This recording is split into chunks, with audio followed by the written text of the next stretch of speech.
So my name is Vajrashura, and this is my thought for today. So I've been thinking a bit about this space that we're in, these times that we're in, and it reminds me very much of the Tibetan teaching of the Bardo. So the Bardo, the word literally means a gap or a space, and in Tibetan Buddhism it usually means a space that opens up when a usual way of living that we have comes to an end, and before another way of being has quite come into existence. So traditionally there are many Bardos. There's the Bardo of Meditation, where our usual ways of being are paused, at least temporarily, and then we go about our day in another state of being. Another traditional Bardo is dreams, or the great Bardo in Tibetan Buddhism is the Bardo of dying and death, where a life ends and it's the gap between that life ending and the next life beginning. And so a Bardo is a space that opens up when our usual way of being, our usual way of living is disrupted, and we're in a bit of a free-falling space where our usual ways of being no longer work. We can no longer relate to the world in the usual way. And traditionally after death in Tibetan Buddhism, it's seen as a bit of a disorientating time when, your senses start to fall away from you, and you're not quite sure what's happening, and you do feel very much blown around by the winds of your habits and your karma, as we call it. And it's that space in which reality starts to reveal itself to you very, very fully, and usually that reality is too much for us, so we run back and take rebirth again. But I think the analogy works really well for these times that we're in as well, because we definitely have had our usual lives have come to a full stop because of the COVID-19 outbreak, and it feels like we can't live the way in which we have been living. We've been forced to stop. It's almost like a sort of a logistical and even spiritual death, you could say. And we're in this period now where everything's uncertain. It's a bit of a free fall. Our usual signposts aren't there.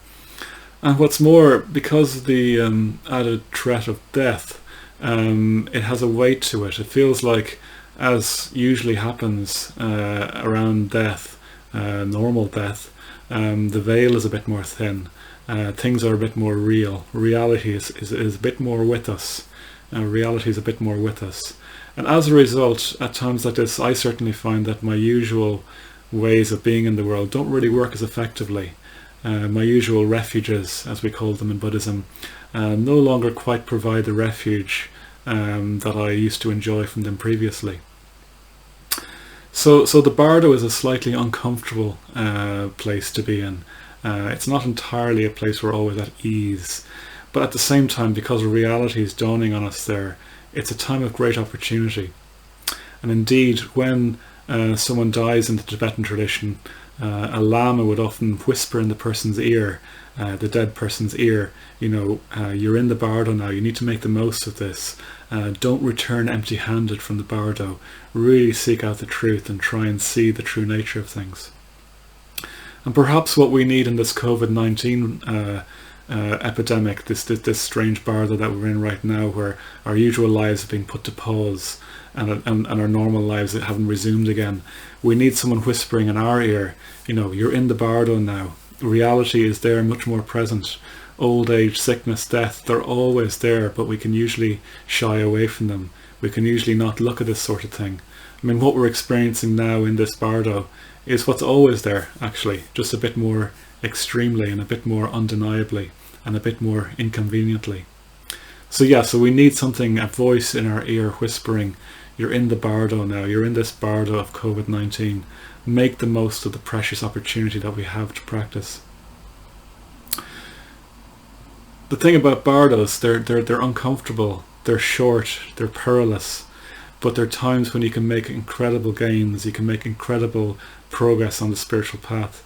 And certainly I feel like, not so much that I've been making huge progress, but certainly I do feel like reality is more there, present in my experience to just really live more in tune with.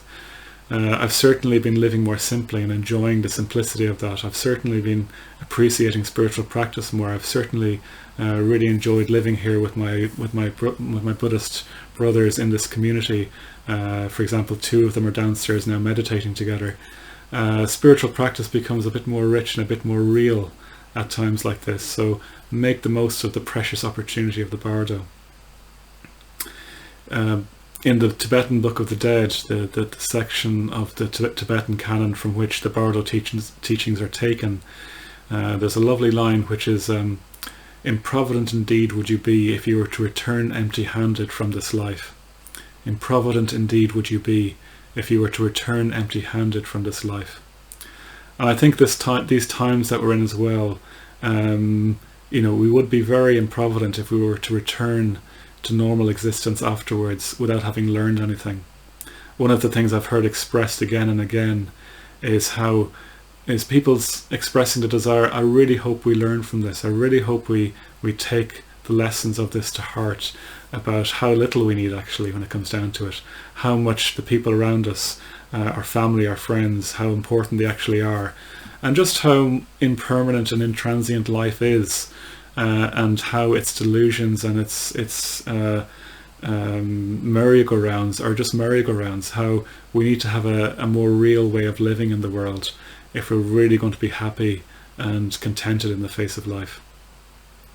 So I for one hope that I do learn a lesson from this Bardo that we're in.